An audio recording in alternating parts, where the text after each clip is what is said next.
and welcome back to EDH Deck Building. I am your host, Demo, and this is Magic Rules You Might Be Getting Wrong. And this episode will be entirely answering viewers' questions. I don't have an overall topic for this one, and that's because I had a whole bunch of questions in the last one, and a lot of them are dealing with sort of larger subjects that need to be explained. So rather than just straight up answering the questions, I'll try to get into a little bit of how it works. So we're going to start out with Gilardo.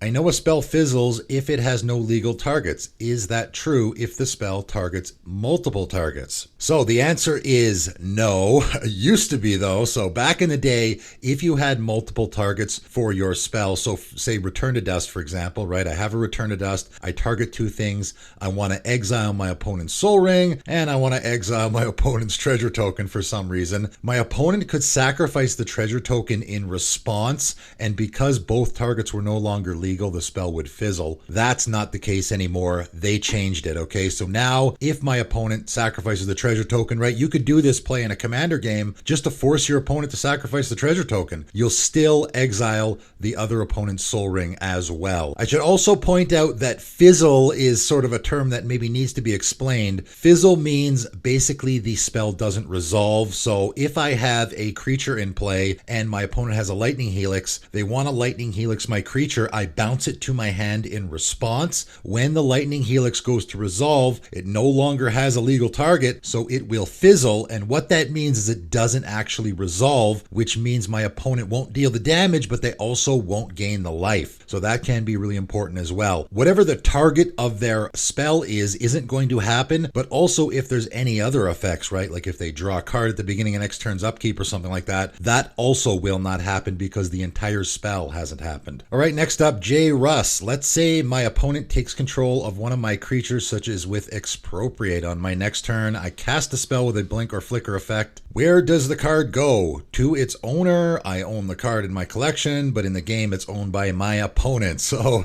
it's funny the wording that they've used here. So first of all, the card is not owned by your opponent. When your opponent steals one of your creatures, they control it, but you still own it. A card that you own in your card collection is owned by you at all times, always. No matter if your opponent steals it or does whatever they want with it in a game, it is still considered to be owned by you. That's why that term is used. You have to differentiate between own and control. Whoever currently controls the creature is the controller of that card. Whoever owns it is the owner. Doesn't matter who's controlling it. If it's your card, you own it. We don't have anti-cards in the game of Magic anymore, so we don't have to worry about actually taking people's physical cards home with us. So if you own a card, you are considered the owner of it at any point during a game. That can be really important with a card like Sanctum of Eternity, for example, which says return a commander you own to your hand. So that means if someone steals your commander, you can bounce it back to your hand even though you don't control it because you own it, right? I like the card Telemtor's Edict. Great card. You can use it to exile a permanent you own or control. So that means you can exile something that you've stolen from your opponents and now you control it, or you can exile something that your opponents have stolen from you because you own it, right? Own and control, very big distinction there. Now, getting back to the blinking thing, it depends on how the card is worded. Let's look at Conjurer's Closet and let's look at Voyager Staff. So Conjurer's Closet says,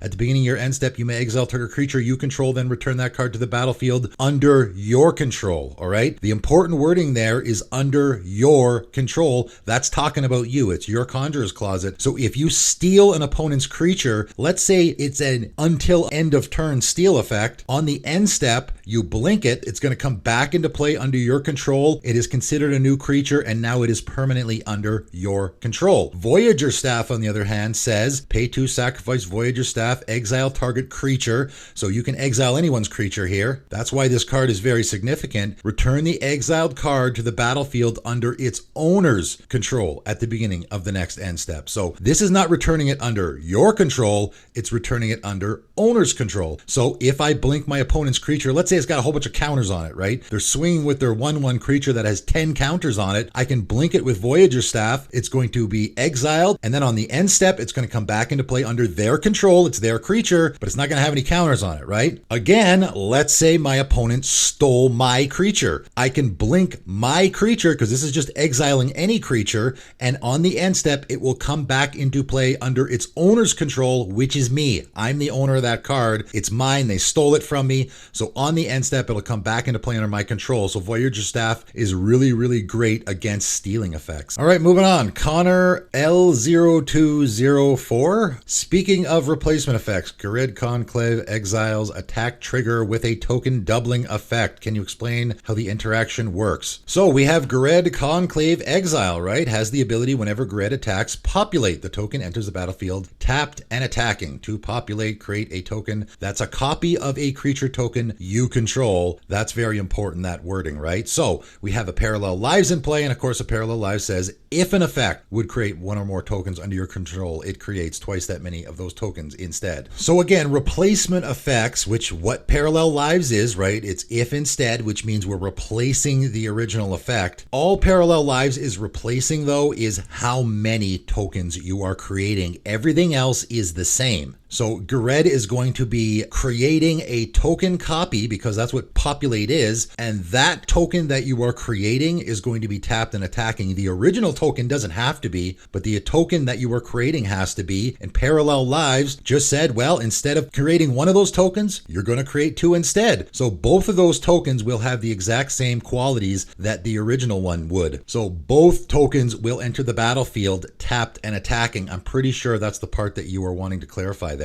All right, and getting back to where this series all started, which is seeing comments in the comments section. And that's why I made the original video of 3 rules that you might be getting wrong, is because I would see people comment on things that I said in my videos and they were not correct about it. And I thought it was important to correct them. So the last couple here are exactly that. So Pedrion last name says the tap symbol doesn't matter. It's the fact that she's tapping the creature, not the creature gaining the tap. Add to colorless. Okay, so he's confusing a couple of things here. What I was talking about was Azami, Lady of Scrolls, and also Grand Architect, right? They have this similar ability where it says tap an untapped wizard you control. Grand Architect says tap an untapped blue creature you control. And what I was talking about in the video is that summoning sickness doesn't apply here. You can immediately tap creatures that have entered the battlefield with these abilities because they don't have the tap symbol. And what this person, I believe, is trying to say is it has nothing to do with the tap symbol. It's the fact that they're tapping the creature, not the creature gaining tap. And that's not correct, because Grand Architect can tap itself to its own ability, and so can Azami. The turn I put a Grand Architect into play, it's a blue creature, so I can immediately tap it to its own ability to add 2 colorless. Summoning sickness doesn't apply. Azami, same thing. Soon as I play an Azami, I can immediately tap it to draw a card because it says tap an untapped wizard you control. Summoning sickness doesn't apply here, just like it doesn't with vehicles, right? If you think about vehicles, I made a video about this a while ago, how this whole scenario doesn't make a whole lot of sense, but you can have a creature with summoning sickness crew a vehicle because it's not a tap ability. You're just tapping an untapped creature you control. Summoning sickness specifically refers to attacking and using an ability with an actual tap symbol in it. Those are 2 different things. An ability that says tap a creature you control and an ability that actually has that tap symbol. Big difference. You cannot use a creature that has summoning sickness with an actual tap ability. And lastly, today we're going to talk about Corrosion, and man, so many misconceptions about this card. A lot of times it is because of the wording and the errata and all that stuff, right? I made a video about a month ago, insanely wordy cards, right? And I talked about in that video, and this is a pretty wordy card obviously, but I talked about in that video how you really need to check the errated text with some of these cards, okay? I made a short about this card, about how it's great against treasure tokens. I got a lot of pushback and a lot of people telling me that I was using the card wrong, reading it wrong, and such and such. I will read one such comment. The enchantment would actually check to see if there are any corrosion counters on the artifact first, because then destroy each artifact with mana value less than or equal to the number of rust counters on it requires that the artifact have at least 1 corrosion counter to be destroyed. Incorrect. So it says, and I'll show you the errata text here, at the beginning of your upkeep, put a rust counter on each artifact target opponent controls, then destroy each artifact with mana value less than or equal to the number of rust counters counters on it. So what does that mean? I'm going to pick an opponent. I'm going to put rust counters on all of their artifacts. Let's pretend I'm doing this for the first time. So they have one rust counter on each of their artifacts, okay? And there is a period in here. That is very important. Periods in abilities mean that you're moving on to the next thing, and the next thing doesn't necessarily have anything to do with the first thing, right? They don't have to be related at all. So it says, then destroy each artifact, and it's not saying that particular opponent's artifacts, it's the saying destroy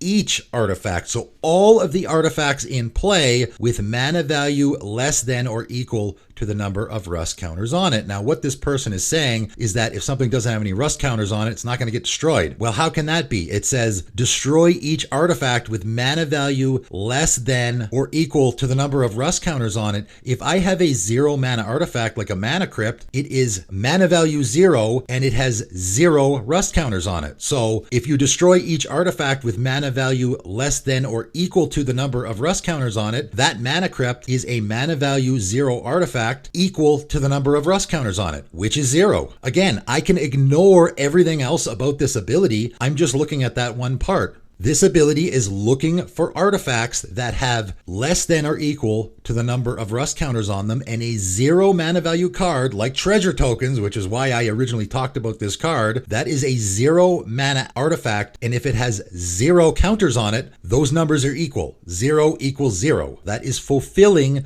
this ability. So what will happen on the upkeep? This will destroy all 0 mana artifacts in play. If I target one opponent and put one rust counter on all their artifacts, it will destroy all their 1 mana value or less. It'll also destroy all of the 0 mana value artifacts on the board because it's destroying all artifacts with mana value equal to the number of rust counters on them. So it's going to destroy everybody's 0 mana artifacts every single upkeep, which is why this card's pretty good. And while I'm on the topic, I will talk about it a little because I got so much pushback about this card. Collector Ophi is better. Stony Silence is better. Well, let me tell you why Corrosion is, or can be at least, better than any of those cards. If I have a Smothering Tithe in play and you have a Stony Silence, it doesn't stop my Smothering Tithe from making treasure tokens. It only stops me from using them. So what's going to happen is, first of all, everyone's going to ignore my Smothering Tithe because I can't use the treasure tokens. So it's going to sit there spitting out treasures turn after turn after turn. Your Stony Silence keeping me from using them, obviously. But then after a few turns of that, right before the end step before my turn, I'm going to remove your Stony Silence from play. Now I have 30 treasure tokens in play and I can completely go off on my turn, all right? Corrosion isn't going to allow for that possibility. Corrosion is going to repeatedly kill all the treasure tokens every single turn. On my upkeep, after I pay the upkeep cost for the Corrosion, it's going to destroy all the treasure tokens in play, and then the next turn it's going to destroy all the treasure tokens in play, and then the next turn, and the next turn, as long as I want to keep it around. That's why I think it is a good effect. Now, not necessarily the best, maybe March of the Machines is better or something like that, sure. I just think it is a great effect for repeatedly destroying all the treasure tokens in play, particularly if your opponents have something like a Smothering Tithe that is constantly churning out those treasure tokens, right? But diatribe over, that is it. That is all. Just answering my viewers' questions in this episode. There was a lot of sort of bigger topics to go over there.